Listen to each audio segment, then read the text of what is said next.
نحمده ونصلي على رسوله الكريم. أعوذ بالله من الشيطان الرجيم. بسم الله الرحمن الرحيم. وقضى ربك ألا تعبدوا إلا إياه وبالوالدين إحسانا إما يبلغن عندك الكبر أحدهما أو كلاهما فلا تقل لهما أف ولا تنهرهما وقل لهما قولا كريما واخفض لهما جناح الذل من الرحمة وقل رب ارحمهما كما ربياني صغيرا ربكم أعلم ما في نفوسكم إن تكونوا صالحين فإنه كان للأوابين غفورا. صدق الله العلي العظيم وصدق رسوله النبي الكريم ونحن على ذلك من الشاهدين والشاكرين الحمد لله رب العالمين.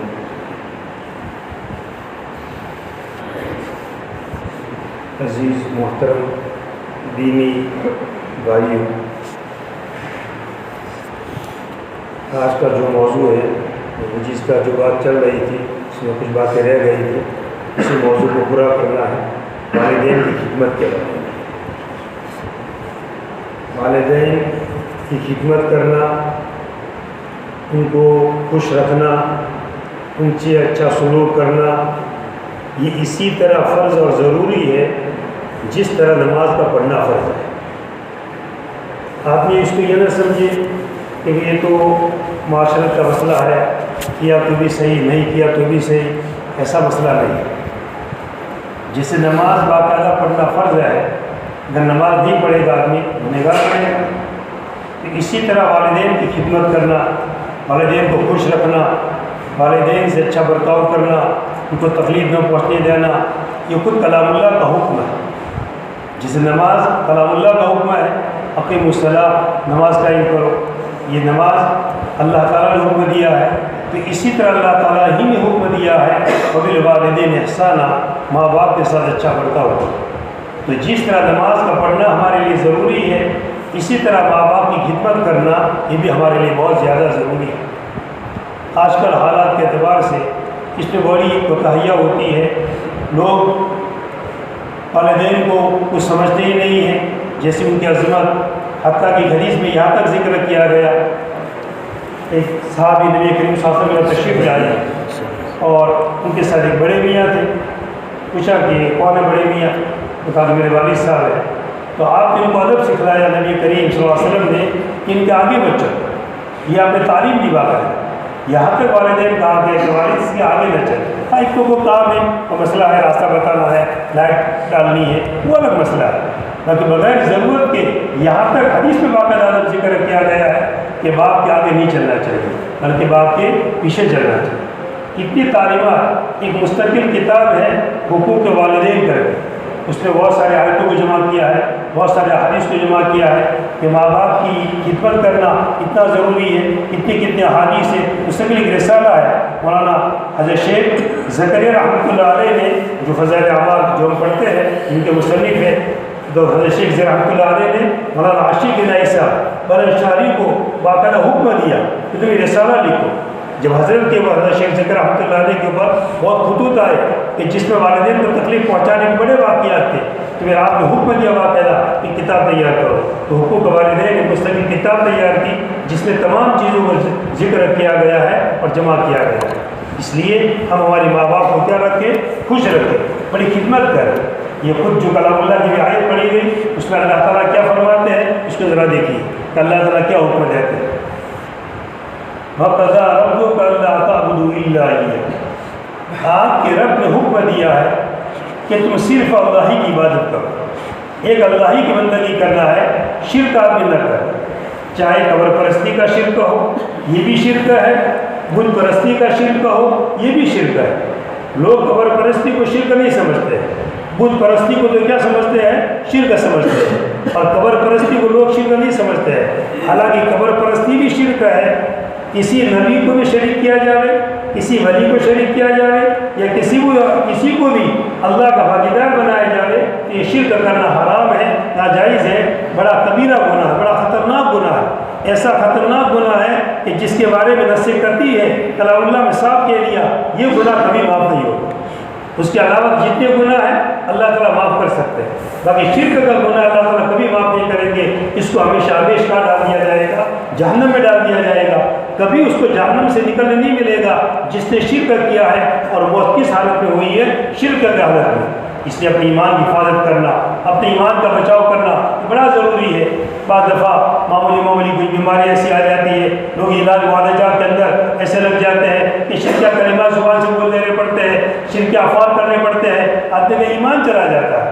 اس لیے یہ بڑی خبر رکھنے کی ضرورت ہے کہ اپنے سے ایسی کوئی حرکت نہ ہو جائے جس سے ہمارا ایمان چلا جائے. بعض لوگ اس کو ذرا کم اہمیت دیتے ہیں اور یہ سمجھتے ہیں کہ چلو پھر کلمہ پڑھ لیں گے. ٹھیک ہے، پھر کلمہ پڑھنے سے آدمی مومن بن جائے گا، ایمان والا بن جائے گا. مگر ذرا یہ سوچیں ہم کہ اتنے سال جتنی عبادتیں ہم نے کی تھی وہ ہماری عبادت میں کیا چلی گئی؟ رائے کا چلے گئے. ہم 50 سال کے ہوئے اور 50 سال تک یہ عبادتیں کی، نمازیں پڑھی، روزے رکھے، زکوٰۃ دی، حج کیا، پتہ نہیں کتنی عبادتیں کی. اور ایک کلمہ شرکیہ زبان سے نکل گیا تو پوری شرک کا کلمہ زبان سے نکلنے کی وجہ سے آدمی مشرک بن گیا. ابھی جتنی عبادتیں تھیں سب کے سب ضائع ہو گئے.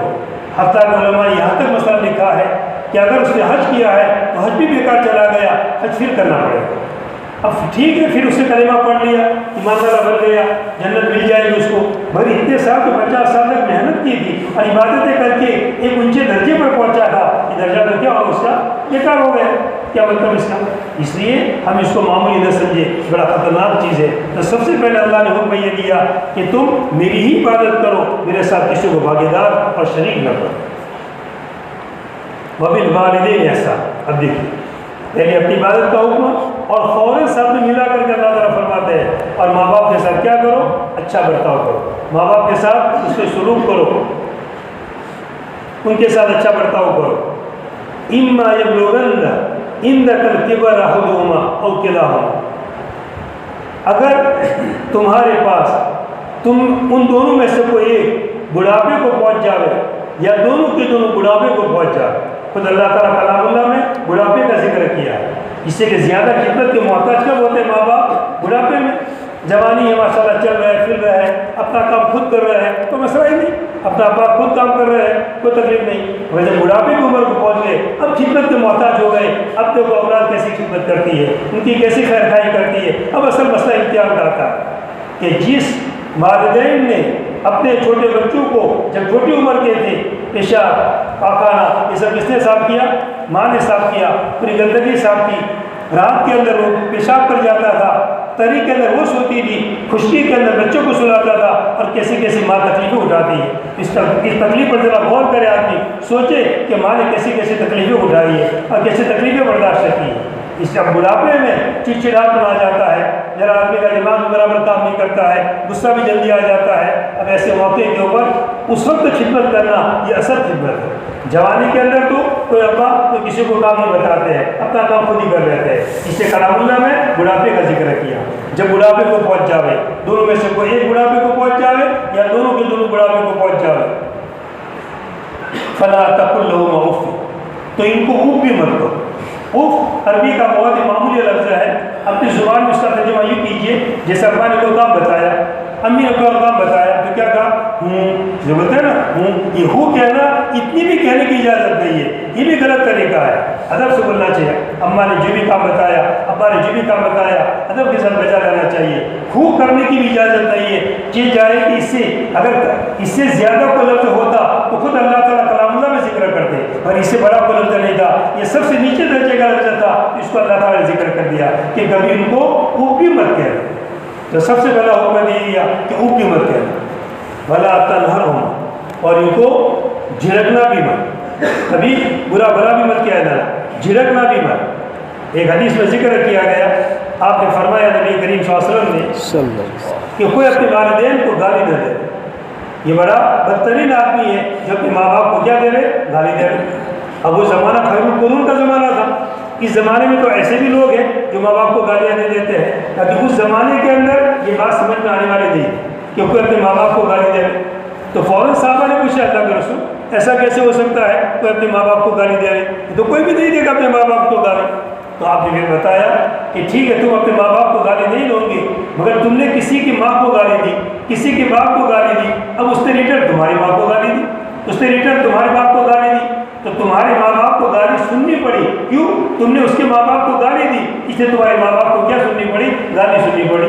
تو یہ سبب بنے تو یہ گویا کہ اپنے ماں باپ کو کیا دینا ہے؟ گالی دینا ہے۔ تو ایسا کسی کے والدین کو بھی برا بھلا مت کہو، اگر تم کسی کے والدین کو برا بھلا کہو گے تو تمہارے والدین کو کیا کہیں گے؟ وہ برا بھلا کہیں گے۔ اور ہمارے ماں باپ کو برا سننا پڑا ہمارے اس کے ماں باپ کے برا کہنے کی وجہ سے، اس لیے اس کے بھی حدیث کے اندر کیا کر دیا ہے؟ روک دیا گیا ہے کہ ان کو جھڑکو بھی مت، برا بھلا مت کہو، اس کے سبب بھی مت بنو کہ ماں باپ کے لیے کیا بنے؟ تم برائی کا سبب بنو۔ وَقُلْ لَهُمَا قَوْلًا كَرِيمًا، تیسرا حکم، اور تم ان سے کیسے بات کرو؟ نرمی سے بات کرو۔ حدیث میں اس کی ایک مثال دی گئی ہے کہ ماں اور باپ کے سامنے ایسے بات کرنے کی جیسے غلام ہے اور اس کا آقا مولا، اس کا آقا جو ہے وہ اکھڑ دماغ کا ہے، تو دیکھو غلام کیسا دبا ہوا رہے گا، وہ اکھڑ دماغ کا ہے، غصے والے دماغ کا ہے، تو مولا جو غلام ہوگا اس کے سامنے کیسا رہے گا؟ بڑا عاجز بن کر کے رہے گا۔ تو تم بھی اپنے ماں باپ کے سامنے ایسے رہو بلکہ غلام کی حیثیت ہے، ان کے سامنے بلند آواز سے کلمہ نہیں نکالو، نرم گفتگو کرو کہ امی نے کام بتا دیا، انہیں نہیں سنا، برابر ادب سے پوچھو امی کیا کام بتایا، ابا نے تو کام بتایا، انہیں نہیں سنا، توجہ نہیں دی، پھر سے پوچھو، اکرام سے پوچھو کہ ابا آپ نے کیا کام بتایا، توجہ کے ساتھ آپ نے سنے اور پورا کام کو کیا کرے؟ بجا لاؤ۔ تو نرمی سے بات کرنا، کوئی سختی کا لفظ ہے، حتیٰ کہ پہلے بھی جس طرح جمعہ کے اندر بات ہوئی تھی کہ ماں باپ اگر کافر بھی ہے تب بھی سخت لفظ بولنے کی اجازت نہیں ہے۔ خود کلام اللہ میں کہہ دیا گیا تھا، اس وقت وہ آیت پڑھ لی گئی تھی، وَصَاحِبْهُمَا فِي الدُّنْيَا مَعْرُوفًا، والدین کے ساتھ اگر مشرک ہے اور شرک کرنے کے لیے کہتے ہیں تو مانا تو نہیں جائے گا، ان کی اطاعت تو نہیں کی جائے گی، اور دنیا میں کیسا برتاؤ کیا جائے گا؟ اچھا۔ بلکہ ایک حدیث میں فرمایا گیا، ایک صحابی صاحب نے فرمایا اپنے ماں باپ کے ساتھ کیا کرو؟ اچھا برتاؤ کرو۔ پھر انہوں نے پوچھا اگر وہ میرے پر ظلم کرے، زیادتی کرے، تو آپ نے کیا فرمایا؟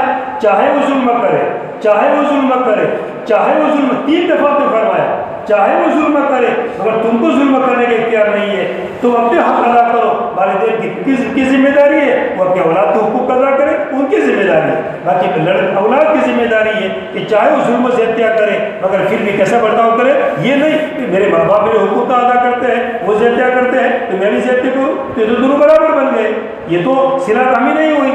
صلہ رحمی تو کس کا نام ہے؟ باپ نہیں جوڑ رہا ہے، اگر ہم باپ کو کیا کر رہے ہیں؟ جوڑ رہے ہیں۔ ماں کے ساتھ اچھا برتاؤ ہمارے ساتھ نہیں کر رہی ہے، اگر ہم ماں کے ساتھ کیا کریں گے؟ اچھا برتاؤ کریں گے۔ اس لیے کہ والدین کے ساتھ کیسا برتاؤ کیا جائے؟ اچھا برتاؤ۔ گفتگو کیسے کی جائے؟ کریمانہ اخلاق سے بات کی جائے۔ وَاخْفِضْ لَهُمَا جَنَاحَ الذُّلِّ مِنَ الرَّحْمَةِ، اور ان کے لیے عاجزی کا پہلو رحمت سے، شفقت سے جھکائے رہو۔ ان کے سامنے کیسے رہو؟ شفقت کے ساتھ، عاجزی کے ساتھ، ذلت کے ساتھ، اپنا کبریائی اور اپنا تکبر ان کے سامنے پیش مت کرو، بڑے بن کے مت رہو، بلکہ ماں باپ کے سامنے کیسے بن کے رہو؟ چھوٹے بن کر کے رہو۔ وَقُلْ رَبِّ ارْحَمْهُمَا كَمَا رَبَّيَانِي صَغِيرًا، اور یہ دعا کرتے رہو، یوں اللہ تعالیٰ سے مانگتے رہو، اے اللہ، اے میرے رب، ان پر رحم فرما جیسا کہ انہوں نے مجھے بچپنے کے اندر پالا ہے، مجھے بچپنے کے اندر پرورش کی۔ یہ کیسی قیمتی دعا ہے، یہ دعا کا اہتمام کرنا چاہیے۔ رب ارحمہما کما ربیانی صغیرا کی بار بار دعا مانگنی چاہیے۔ ایک حدیث میں ذکر کیا گیا، ایک آدمی نماز پڑھے اور نماز کے بعد اس دعا کا اہتمام کرے، رب ارحمہما کما ربیانی صغیرا، تو اس نے اللہ کا بھی حق ادا کر دیا اور اپنے ماں باپ کا بھی حق اس نے ادا کر دیا۔ اللہ کا حق ادا کیا، نماز پڑھی تو کس کا حق ادا ہو گیا؟ اللہ کا حق ادا ہو گیا۔ اور یہ دعا کر لی، رب ارحمہما کما ربیانی صغیرا، مختصر سی دعا ہے، آدمی آسانی سے یاد کر سکتا ہے۔ ہر نماز کے بعد یہ دعا کرے اور توجہ کے ساتھ دعا کرے تو اللہ تعالیٰ حدیث میں ذکر کیا گیا، اس نے والدین کا بھی کیا کر دیا؟ حق ادا کر دیا۔ اس دعا کا اہتمام کرنا چاہیے کہ اللہ میرے والدین پر کیا فرمائیے؟ رحم فرمائیے، جیسے بچپنے کے اندر انہوں نے میرے پر کیا کیا ہے؟ رحم کیا۔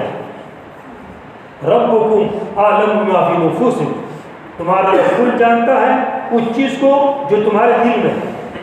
تم نے کبھی آواز بلند کر دی اور تیز آواز سے بول دیا تو تمہارے دل میں کیا ہے وہ اللہ تعالیٰ بہتر جانتا ہے۔ تم کو غصہ آ گیا، نرم سخت الفاظ سے تم نے بول دیا تو دل میں محبت ہے کہ نہیں ہے؟ یہ واقعی تم غصے سے بولے ہو، یہ عارضی غصہ آ گیا ہے، ایک وقتی غصہ آ گیا ہے، اس معافی ضمیر کو اللہ تعالیٰ کیا کرتے ہیں؟ خوب جانتے ہیں اللہ تعالیٰ تمہارے دل کی باتوں. اگر تم نیک ہو اور توبہ کرنے والے ہو تو اللہ تعالیٰ کیا کر دیں گے؟ معاف کر دیں گے. ٹھیک ہے. کبھی کوئی بار بار کو مسئلہ پیش آ گیا، جیسے ایک واقعہ لکھا ہے نا، اور سنا بھی ہوگا آپ لوگوں نے. ایک باپ بوڑھا ہو گیا، عمر زیادہ ہو گئی، برآمدے کے اندر لڑکا بھی بیٹھا ہوا تھا اور باپ بھی پاس میں جا کر بیٹھ گیا اور پوچھا، کوا بیٹھا ہوا تھا، پوچھا کہ بیٹے کیا ہے؟ تو کہا کہ کوا ہے، جواب دے دی. پھر پوچھا تھوڑی دیر کے بعد، بیٹے یہ کیا ہے؟ کوا ہے. ذرا تھوڑی آواز تیز ہو گئی. پھر پوچھا باپ نے، یہ کیا ہے؟ تو کہا کہ کوا ہے، کوا ہے. اب ڈبل. پھر پوچھا پھر کہ بیٹے کیا ہے؟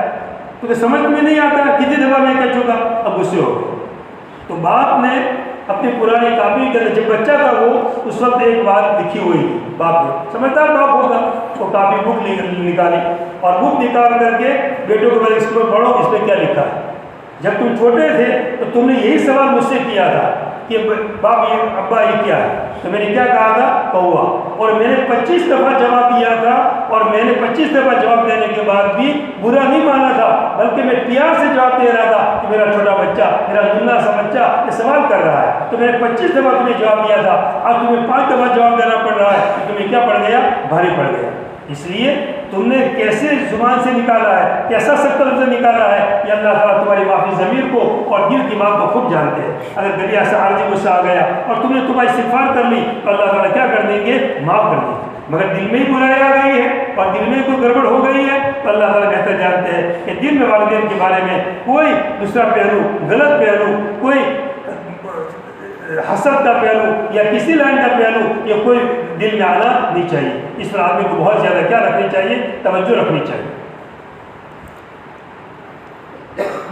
حدیث کے اندر ذکر کیا گیا ہے، یہ حدیث میں گزشتہ میں نے اس کا اردو ترجمہ سنا دیا تھا، حدیث سنائی نہیں تھی گزشتہ میں، وہ حدیث اس دفعہ میں لکھ کر لایا.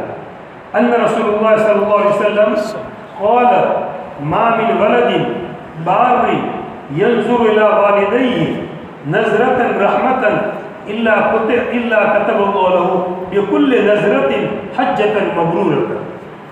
یہ گزشتہ ترجمہ تو کر دیا تھا کہ اگر کوئی شخص مطیع فرما بردار لڑکا، فرمایا نبی کریم صلی اللہ علیہ وسلم نے، کوئی لڑکا جو بار ہے، نیکی ہے، اچھا ہے، ماں باپ کا مطیع اور فرما بردار ہے، اپنے والدین کی طرف رحمت کی نگاہ سے دیکھے تو اللہ تعالیٰ اس کے لیے لکھ لیتے ہیں ہر دفعہ دیکھنے کی وجہ سے ایک حج مبرور کا سبب.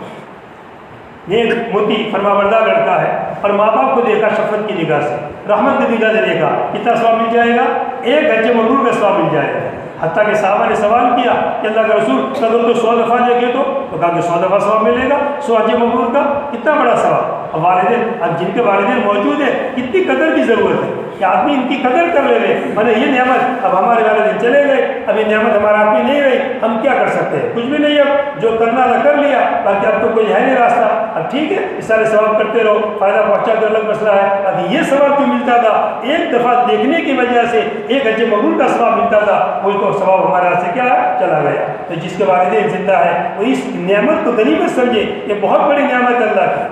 بلکہ حدیث میں ذکر کیا گیا، فرمایا یہ فضائل اعمال میں حدیث ہم بار بار سنتے ہیں. جو آپ ممبر پر چڑھے اور آپ نے کیا کہا؟ آمین کہا. اس کے اندر ایک دعا، یہ بدعا یہ بھی تو ہے کہ جس کے اندر کہ جس کے ماں باپ اس کو ملے اور ماں باپ کو راضی کر کے جنت نہیں کما سکا وہ آدمی ذلیل ہو. اور آپ نے جبرائیل نے بدعا کی اور آپ نے اس پر کیا فرمائی؟ آمین فرمائی. اب اس کی ذلت میں کیا باقی رہے گا کہ جو ماں باپ اور ماں باپ کو تکلیف پہنچانے کا نتیجہ دنیا میں بھگتنا پڑتا ہے، یہ نقد سزا ملتی ہے. جو اگر ماں باپ کو اچھا برتاؤ کرے گا تو حدیث میں ذکر کیا گیا اس کی عمر بڑھ جائے گی. اس کی عمر کیا ہو جائے گی؟ بڑھ جائے. یعنی عمر میں کیا ہو جائے گی؟ برکت ہو جائے گی. تھوڑے وقت میں کام زیادہ ہو جائے گا. تھوڑے وقت میں کام، جیسے بات بزرگاں نے دی، ان کی عمر حضرت مولانا قاسم صاحب نانوتوی رحمۃ اللہ علیہ، کتنی عمر ہوئی؟ 49 سال. 50 سال بھی پورے نہیں ہوئے اور کام کتنا بڑا کیا ہے. ہم ان کا تصور کرتے ہیں، سوچتے ہیں حضرت مولانا قاسم صاحب کا نام آتا ہے تو ایسا لگتا ہے شاید 100 سال 200 سال کی زندگی ہوئی ہوگی، اتنا بڑا کام کیا ہے. حالانکہ عمر کتنی ہوئی؟ 49 سال کی. تو اللہ تعالیٰ عمر میں کیا دے دیتے ہیں؟ برکت دے دیتے ہیں والدین کی خدمت کرنے کی وجہ سے. اور اگر اچھا برتاؤ نہیں کیا، برا سلوک کیا، ماں باپ کو تکلیف پہنچائی، تو اس کا نتیجہ بھی دنیا ہی میں بھگتنا پڑتا ہے۔ اللہ تعالیٰ اس کو معاف نہیں کرتے ہیں، اللہ تعالیٰ دنیا ہی میں اس کو کیا دے دیتے ہیں؟ سزا دے دیتے ہیں۔ دوسری حدیث میں کیا ذکر کیا گیا؟ ثلاثۃ لا يدخلون الجنة العاق لوالدیہ والدیوس والرجل، تین شخص جنت میں نہیں جائیں گے۔ حدیث میں باقاعدہ ذکر کیا گیا، نسائی شریف کی حدیث ہے، تین شخص جنت میں نہیں جائیں گے۔ ایک تو جو اپنے والدین کی نافرمانی کرے، والدین کو تکلیف پہنچاوے، برا بلا کہے، کسی بھی طریقے سے ستاوے، ماں باپ العاق لوالدیہ، اپنے ماں باپ کا نافرمان۔ والدیوس، دیوس کس کو کہتے ہیں؟ اپنی بیوی کے پاس ایرے گہرے میں سب پالے دے رہے، اپنی بیوی کے بعد اگر کوئی بھی بیٹھتا ہے تو اس کو کوئی شرم ہی نہیں ہے، ٹوکتا ہی نہیں ہے۔ تو میری بیوی کیسے آ کر بیٹھ گیا، تجھے کیا حق پہنچتا ہے میری بیوی سے بات چیت کرے؟ تو ایرے گہرے کوئی بھی آتا ہے بیوی سے بات چیت کرتا ہے، اس کو منکر ہی نہیں ہوتا ہے۔ ایسے شخصوں کو کیا کہا جاتا ہے؟ دیوس۔ یہ بڑا خطرناک، یہ بھی جنت میں نہیں جائے گا۔ اور رجال، اور وہ عورت جو مردوں کی مشابہت اختیار کرے۔ آج کل یہ بھی بڑا ترقی کا زمانہ ہے کہ عورتیں کس کی مشابہت اختیار کرتی ہے؟ مردوں کی۔ اب تو کپڑے بھی ایسے سفید کپڑے پہننے لگے، جیسے مرد سفید کپڑے پہنتے ہیں، ازار بھی سفید، ازار اگر سوکھ رہا ہو بھائی تو پتہ ہی نہیں چلتا ہے کہ مرد کا ازار سوکھ رہا ہے تو عورت کا ازار سوکھ رہا ہے۔ ایسے ایسے سفید کپڑے اور پوچھے، اور پھر نئی نئی تعمیلات وغیرہ مسئلہ۔ یہ حدیث میں ذکر کیا گیا کہ جو عورت مردوں کی مشابہت اختیار کرے وہ جنت میں نہیں جائے گی۔ کتنی خطرناک بات ہے، ذرا سوچے اس کے اوپر، اور ہمارے عورتوں کا جائزہ لے کہ ہماری عورتیں کہاں جا رہی ہیں۔ آج کل عورتوں کے اندر آزادی دن بدن زیادہ آ رہی ہے، جوانوں کا حال ابتر سے ابتر ہو رہا ہے، اور عورتوں کا بھی حال ابتر سے ابتر ہو رہا ہے۔ کچھ جو اب ڈیڑھ عمر کے جو لوگ ہیں ماشاءاللہ وہ ذرا فکر مند ہیں اور ذرا ٹھیک ہے کچھ کام کر لیتے ہیں، باقی جوان طبقہ تو ہمارے سے آج دن بدن جا رہا ہے، اور عورتیں بھی ہمارے ہاتھ سے جا رہی ہیں۔ فیشن پرستی اتنی عام ہو گئی ہے جس کے کوئی انتہا نہیں ہے۔ اس لیے ماں باپ کے ساتھ کیا کیا جائے؟ اچھا برتاؤ۔ دوسری حدیث کے اندر ذکر کیا گیا ہے کہ ایک صحابی نے پوچھا حضور سے میں کس کی خدمت کروں؟ تو آپ نے 3 دفعہ کس کا جواب دیا؟ ماں کا جواب دیا، اور چوتھی دفعہ میں کس کا جواب دیا؟ باپ کا جواب دیا۔ تو 3 دفعہ آپ نے ماں کے بارے میں جواب دیا کہ کس کی خدمت کرو؟ ماں کی۔ پھر پوچھا، پھر ماں کا جواب دیا۔ 3 دفعہ آپ نے ماں کا جواب دیا اور چوتھی دفعہ باپ کا جواب دیا۔ اس لیے خدمت کے اندر ماں کا درجہ آگے ہے اور باپ کا درجہ پیچھے ہے۔ ہاں، عظمت کے اندر باپ کا درجہ آگے، جیسے میں نے گزشتہ حضور کا مثال بھی دی تھی کہ دونوں نے پانی منگوایا، ماں نے بھی پانی منگوایا اور باپ نے بھی پانی منگوایا، تو پہلے کس کو پلانے کا؟ ماں کو پلانے کا، باپ کو نمبر 2 پر پلانے کا۔ یہ خدمت کا مسئلہ ہے، تو ماں مقدم ہے باپ کے مقابلے میں۔ اور کہیں اونچی جگہ بیٹھنا ہے، ایک کرسی ہے، ایک اونچی کرسی ہے، اچھی کرسی ہے، اور ایک ذرا نیچے درجے کی کرسی ہے، اور والدین کو بٹھانا ہے تو اچھی کرسی پر کس کو بٹھائیں گے؟ باپ کو بٹھائیں گے، اور کم درجے کی کرسی پر کس کو بٹھائیں گے؟ ماں کو۔ یہ عظمت کا موقع ہے، یا کس کا درجہ اونچا ہے؟ باپ کا درجہ اونچا ہے۔ کچھ 1-2 واقعے بھی سامنے آ جائے کہ والدین کی خدمت کا کتنا بڑا اجر ہے اور کتنا بڑا ثواب ہے، اور والدین کی خدمت نہ کرنے سے کتنا بڑا نقصان ہوتا ہے۔ حضرت سلیمان علیہ السلام کے زمانے کا واقعہ ہے کہ اللہ تعالیٰ نے سلیمان علیہ السلام پر وحی بھیجی اور یہ کہا کہ دریا کنارے پر جاؤ اور ہمارے عجائبات کو دیکھو۔ دریا کنارے پر جا کر وہ گئے دریا کنارے، مگر کوئی چیز نظر نہیں آئی۔ سلیمان علیہ السلام کی حکومت انسانوں پر بھی تھی اور جناتوں پر بھی تھی۔ اس وقت یہ قانون تھا کہ دونوں کی حکومت مل گئی تھی۔ آج کل تو دونوں کی حکومت الگ الگ ہے۔ انسان کس پر حکومت کرتا ہے؟ انسان پر۔ اور جناتوں پر کون حکومت کرتا ہے؟ جنات کرتے ہیں۔ انسان جناتوں پر حکومت نہیں کرتا ہے۔ مگر سلیمان علیہ السلام کے زمانے کے اندر دونوں حکومتیں مدغم ہو گئی تھی۔ سلیمان علیہ السلام کی حکومت انسانوں پر بھی چلتی تھی اور جناتوں پر بھی چلتی تھی۔ تو جنات بھی ساتھ میں تھے، آگے دریا میں غوطہ لگاؤ، غوطہ لگایا مگر کوئی چیز آپ میں نہیں آئی، نہیں کچھ دریا میں بھی کچھ نہیں ہے، میں نے غوطہ لگایا مگر نیچے سے میں نہیں آ سکا۔ دوسرے جنات کو کہا، اس نے بھی غوطے لگائے، کوئی آپ میں نہیں آیا۔ پھر عاصف بن برقیہ جو ان کا خاص وزیر تھا اس کو کہا کہ تم غوطہ لگاؤ، اس نے غوطہ لگایا اور تیر تک چلا گیا، اور ایک کبا نیچے بنا ہوا تھا، وہ کبے کو لے کر آئے، ایک کبا تھا نیچے، تو اس کبے کو لے کر کے آئے اوپر، دیکھا مسلمان اسلام میں کبا لے کر کے آئے ہیں۔ کبا یعنی جیسے تمبو ہوتا ہے، جیسے تمبو کی طرح سمجھ لیے کہ کبا بنا ہوا تھا جو بہت ہی قیمتی قسم کا بنا ہوا تھا، جس کے دروازے موتی، یاقوت، زبرجد ایسے قیمتی دروازے بنے ہوئے تھے، اور ایک شخص جس کے دروازے کھلے ہوئے تھے مگر تب بھی اندر پانی نہیں گیا تھا، اندر قالین بچھی ہوئی تھی، اور ایک شخص اندر نماز پڑھ رہا تھا۔ دیکھا اس کو نماز پڑھ رہا ہے ایک شخص، اسے سلام پھیرا، جب سلام پھیرا تو اس سے پوچھا کہ تم یہاں کیسے آ گئے، تم یہاں کیسے ہو، کیا ہو، اور اس سے معلومات کی تو اسے بتایا یہ جو مجھے صلہ ملا ہے اس طبیع میں جو اللہ نے مجھے رکھا ہے اور نماز میں پڑھتا رہتا ہوں، یہ میرے والدین کی خدمت کا بدلہ ہے، میرے والدین کی خدمت کا بدلہ ہے۔ میرے ماں باپ بوڑھے تھے، معذور تھے، والدہ نابینا تھی اور باپ اپہنچ تھے، 70 سال میں نے ان کی خدمت کی۔ کتنے سال؟ 70، آپ کو گجرات میں 70 کہتے ہیں، اردو میں 70 سال میں نے خدمت کی، ماں کی خدمت کرتا رہا۔ جب ماں کی موت کا وقت آیا تو ماں نے مجھے دعا دی کہ اللہ میرے بیٹے کی عمر زیادہ کر دینا اور اس کا پورا وقت عبادت میں گزرے، ایسا کوئی راستہ نکال دینا۔ دعا کی اس کی امی نے، یا اللہ میرے بیٹے کی عمر زیادہ کر دینا اور پورا وقت کس میں گزرے؟ عبادت کے اندر گزرے، ایسا کوئی راستہ نکال دینا۔ یہ امی نے دعا کی، انتقال ہو گیا اس کے بعد۔ پھر ابا کی خدمت کرتا رہے ہو اور ابا کا بھی انتقال ہو گیا اور ابا نے بھی دعا دی اور ابا نے دعا دی اور یہ کہا اللہ تعالیٰ اس میرے بیٹے کو ایسی جگہ عبادت کرنے کی توفیق دے لے جہاں شیطان کی پہنچ نہ ہو، جہاں شیطان نہ جا سکے، تاکہ عبادت کا خلل نہ ڈالے۔ ہم عبادت کرتے ہیں، شیطان ہماری عبادت میں کیا ڈالتا ہے؟ خلل ڈالتا ہے، تو ایسی جگہ عبادت کرے کہ شیطان خلل نہ ڈال سکے۔ ایسی میرے والد نے دعا کی۔ میرے والد کو میں نے دفن کر دیا، تو دفن کرنے کے بعد گھر پر تو تھا ہی نہیں، امی بھی چلی گئی، ابا بھی چلے گئے، اب میں اکیلا رہ گیا۔ اب میں اکیلا کیا کرتا؟ تو میں تفریح کے لیے جنگل اور سمندر کے کنارے چلا گیا۔ میں سمندر کے کنارے گیا تو وہاں پر دیکھا قبہ ہے، یہ قبہ بنا ہوا ہے، تو میں اندر لاؤں تو دیکھوں کیا قبہ ہے۔ میں اندر گیا تو فرشتے نے اس قبے کو اٹھا کر کے کہاں پہنچا دیا؟ سمندر کی تہ کے اندر پہنچا دیا، بالکل نیچے۔ اب میں وہاں پر عبادت کرتا رہتا ہوں، وہاں کوئی نہیں آتا ہے، تاکہ تمہارا کھانا پینا اس کا کیا مسئلہ ہے، تمہارا خوراک پینا یہ سب کو کیا ہوتا ہے۔ تو کل ایک سبز پرندہ اللہ تعالیٰ نے طے کر دیا ہے، وہ روزانہ میرے پاس اپنی چونچ میں ایک خوراک لے کر کے آتا ہے، میں وہ خوراک کھا لیتا ہوں تو مجھے اس کے بعد سے نہ پیاس لگتی ہے، نہ بھوک لگتی ہے، نہ سستی آتی ہے، نہ کسی سے نہ کوئی وحشت محسوس ہوتی ہے، کچھ نہیں۔ میرا اس خوراک میں سب کام ہو جاتا ہے اور 24 گھنٹے مجھے طاقت رہتی ہے۔ میں ہر وقت کیا کرتا رہتا ہوں؟ نماز پڑھتا رہتا ہوں۔ تو سلمان علیہ السلام نے سے پوچھا کہ کیا تم یہ چاہتے ہو کہ ہمارے ساتھ رہو یا اپنی جگہ چلے جانا چاہتے ہو؟ کہ نہیں، میں اپنی جگہ چلے جانا چاہتا ہوں۔ تو آصف دیر میں پر کیا حکم دیا کہ اپنی جگہ ان کو کیا کر دو؟ چھوڑ دو۔ یہ جتنا بڑا درجہ ملا اور مسلسل نمازی میں گویا کہ بچہ یہ آدمی لگا ہوا ہے، کس کی خدمت کی وجہ سے؟ والدین کی خدمت کی وجہ سے۔ ایک اس کا برعکس سے دوسرا واقعہ کہ والدین کی نافرمانی کرنے کی وجہ سے کیا نتیجہ ملتا ہے وہ بھی ہمارے سامنے آ جائے۔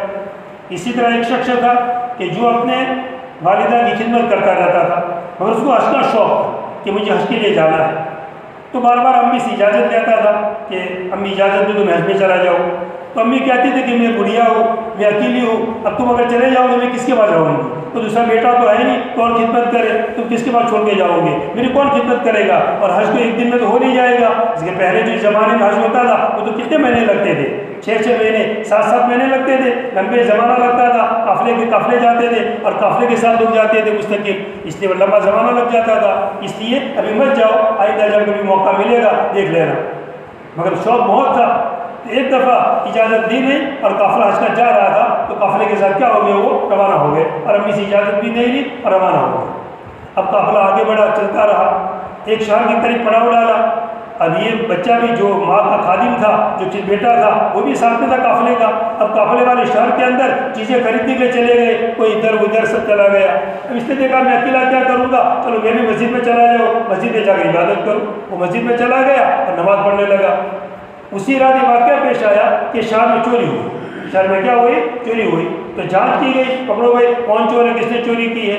یہ شخص مسجد نماز پڑھ رہا تھا، پولیس وہاں پہنچ گئی اور دیکھا کہ چور ہے اور نماز کا بہانہ کر کے نماز کے لیے کیا ہو گیا ہے؟ کھڑا ہو گیا ہے۔ اس لیے یہ کیا کر رہا ہے؟ نماز پڑھنے لگا۔ اس کو پکڑ کے لے گئے ذمہ دار کے پاس، جو تھا ان کا آفیسر بڑا، ان کے پاس لے گئے۔ تو کہا کہ اچھا ایسا ڈھونگ کرتا ہے، چوریاں کرتا ہے، چوری کر کے نماز پڑھنے لگتا ہے۔ تو اس کا ہاتھ بھی کاٹ دیے اور پاؤں بھی کاٹ دیے اور پورے شہر کے اندر گھمایا۔ اس کے شہر میں گھماؤ کہ جو بھی چوری کرے گا اس کی سزا یہ ہوگی۔ تب منہ کالا کر کے اس کو شہر میں گھمایا۔ اب لوگ کہہ رہے تھے اس کو کہ جو بھی چوری کرے گا اس کی سزا یہ ہوگی۔ وہ کیا کہنے لگا؟ یوں مت کہو، بلکہ یوں کہو جو ماں کی اجازت کے بغیر حج میں جائے گا اس کا نتیجہ یہ ہوگا۔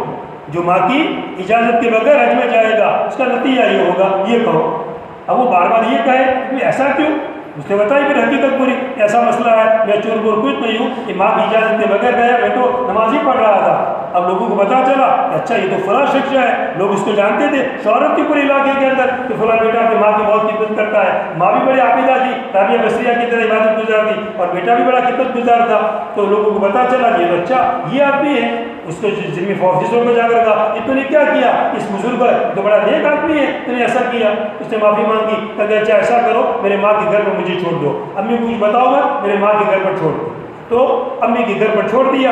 اب وہ چھوڑ کے چلے گئے، اب وہ کرا رہا تھا، آواز لے رہا تھا، تو سمجھا کوئی فقیر مانگنے کے لیے آیا ہوگا، تو کھانا رکھ دیا۔ تو کہا کہ فقیر، تو کہا کہ کھانا کھا لینا، تو کہا کہ میرے تو پاؤں ہی نہیں ہے، میں چل نہیں سکتا ہوں، میں کیسے لوں گا؟ تو قریب کر دیا، پھر آواز دی، تو ماں سمجھ گئی تو کون سا میرا بیٹا ہی ہے۔ پھر گھر میں اٹھا کر کے لے گئی اور پوری رات اللہ سے دعا کی اور اپنی معافی مانگی۔ اللہ تعالیٰ نے جب پھر سو گئے، اللہ نے اس کا ہاتھ بھی دے دیے اور پیر بھی پھر سے اللہ نے اس کے کیا کر دیے، صحیح سارے۔ تو یہ ماں باپ کا اجازت کے بغیر چلے جانے کی وجہ سے یہاں تک نتیجہ پہنچا۔ خیر اللہ نے پھر ان کی دعا کی برکت سے اچھا بھی کر دیا۔ یہ والدین کی خدمت کا کیا مل گیا، اس کو اجر مل گیا۔ بلکہ باقاعدہ حدیث میں ایک واقعہ ذکر کیا گیا ہے۔ ایک صحابی آئے نبی کریم صلی اللہ علیہ وسلم کے پاس اور کہا جانا تھا، جہاد میں جانا تھا، تو جہاد میں جانے کے لیے آ گئے اور کہا کہ میرے ماں باپ اجازت نہیں دے رہے تھے، وہ رو رہے تھے، پھر بھی میں اللہ کے رسول میں آ گیا ہوں، میں روتے ہوئے چھوڑ کے ان کا آیا ہوں۔ تو آپ نے کیا فرمایا، واپس جاؤ اور جیسے اپنے ماں باپ کو روتے ہوئے چھوڑ کے آئے ہو، ایسے ماں باپ کو جا کر کیا کرو، ہنساؤ ان کو جا کر کے۔ تمہارا جہاد اسی کے اندر ہے کہ ماں باپ کی جا کر کیا کرو، خدمت کرو۔ تو واپس کر دیا ماں باپ کی خدمت کے لیے، جہاد میں ان کو لے نہیں گئے۔ ایسے کتنے واقعات ہیں، بعض صحابہ کے ایسے واقعات ہیں۔ مشہور واقعہ آپ جانتے ہیں یہ سب، ویسے کرنی کس کے اندر سے ہے، تعبیر کے اندر سے ہے، اور کتنا بڑا درجہ ان کا اونچا ہے۔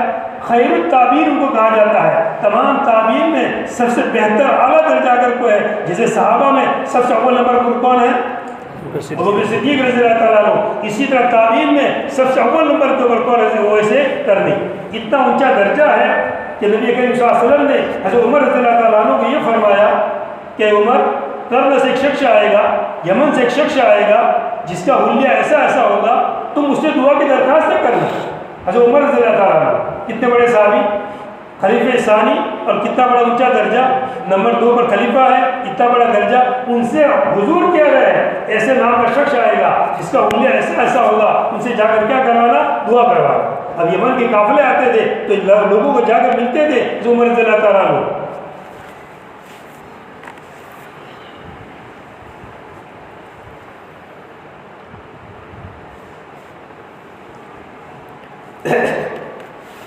یمن کے قافلے آتے تھے تو عمر رضی اللہ تعالیٰ جا کر ملتے تھے، اس شخص کا، اویس نام کا کوئی شخص تمہارے اندر ہے، ایسا حلیہ ہے؟ تو کوئی نہیں ہوتا تھا، مگر ایک دفعہ وہ آ گئے خود ہی، جا کر دیکھا کہ وہ حلیہ جو حضور نے بتایا تھا ایسا ہی حلیہ ہے، نام بھی اویس ہے، کہ اچھا ایسا ہے۔ تو پھر ان سے درخواست رکھی کہ تم میرے لیے کیا کرو، دعا کرو۔ جب یہ کہا تو انہوں نے کہا کہ آپ تو بڑے صحابی عمر رضی اللہ تعالیٰ عنہ اور مجھ سے دعا کے لیے کہہ رہے ہیں، تو حضور کا فرمان سنایا کہ حضور نے مجھ سے کہا تھا کہ وہ اس نام ایک شخص آئے گا، تم اپنے لیے کیا کروانا، اسے دعا کروانا۔ جب یہ کہا تو ویسے کرنے کیا ہونے لگے، رونے لگے، کیونکہ آپ کو حضور نے ایسا کہہ کر کے گئے، آنسو ٹپکنے لگے۔ اب ان کا جو درجہ ملا ہے یہ کس کی وجہ سے ملا ہے، ماں کی خدمت کی وجہ سے۔ حضور کے زمانے کے اندر موجود تھے، حضور کے پاس آ سکتے تھے، صحابی بن سکتے تھے وہ، اگر حضور کی ایک دفعہ اگر زیارت کر لیتے، اگر حضور کی ایک دفعہ اگر زیارت کر لیتے تو کون سا درجہ مل جاتا، صحابی کا درجہ مل جاتا۔ اور صحابی کا درجہ کتنا اونچا ہے معلوم ہے، کتنا بڑا درجہ ہے صحابی کا درجہ، بہت ہے۔ کوئی ولی، کوئی بزرگ 24 گھنٹے نماز پڑھتا رہے مگر کسی صحابی کے درجوں کو نہیں پہنچ سکتا ہے۔ حضرت عبداللہ مبارک رحمۃ اللہ علیہ، عبداللہ ابن مبارک رحمۃ اللہ علیہ تعبین کے اندر سے ہے اور بہت بڑے عالم ہیں، بڑے محدث ہیں، بہت بڑے عبداللہ مبارک رحمۃ اللہ علیہ۔ ان سے ایک شخص نے مسئلہ پوچھا کہ بتائیے حضرت معاویہ رضی اللہ تعالیٰ عنہ افضل ہے یا عمر ابن عبدالعزیز رحمۃ اللہ علیہ؟ عمر ابن عبدالعزیز کس کے اندر سے ہے، تعبین کے اندر سے ہے، کہ عمر ابن عبدالعزیز یہ زیادہ بہتر ہے، حضرت معاویہ رضی اللہ تعالیٰ عنہ زیادہ بہتر ہے۔ ایک صحابی کو منتخب کیا حضرت معاویہ رضی اللہ تعالیٰ عنہ کہ جن کے بارے میں کچھ مسائل اور کچھ اختلافی چیزیں ہیں، علی رضی اللہ تعالیٰ عنہ سے ان کی کیا ہو گئی تھی، جنگ ہو گئی تھی، اجتہادی غلطی ان سے ہو گئی تھی، تو ان صحابی کو منتخب کیا۔